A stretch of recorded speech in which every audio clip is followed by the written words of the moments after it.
எல்லாவற்றையும் கொடுக்க எனக்கு ஒரு கரம் இருந்தால் நலமாயிருக்குமே என்று நினைக்கும் ஆத்துமாவே, இன்று கர்த்தர் உங்களுக்கு சொல்லுவது 1 நாளாகமம் 29:12. உம்முடைய கரத்திலே சத்துவமும் வல்லமையும் உண்டு. எவரையும் மேன்மைப்படுத்தவும் பலப்படுத்தவும் உம்முடைய கரத்தினால் ஆகும். நெகேமியா ஒவ்வொரு முறை சக்சஸ் ஆகும் போதும் தேவனுடைய கரம் என்னோடு இருந்ததுனால சொல்றாரு. பானபாத்திரக்காரன் ஆளுநராய் மாறினார். இடிந்த அலங்கத்தை கட்டி முடித்தார். சத்துருக்கள் அடங்கினார்கள்.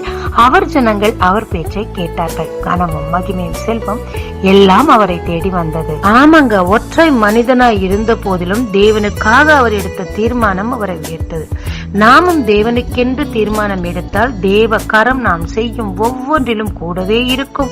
நமக்கும் இந்த எல்லாவற்றையும் தேவன் ஈவாய் தருவார். இதன் முழு செய்தி ஹோம் பேஜ்ல பின் பண்ணிருக்கு. பார்த்த ஆசீர்வாதத்தை அனுபவித்து மற்றவங்களுக்கும் ஷேர் பண்ணுங்க.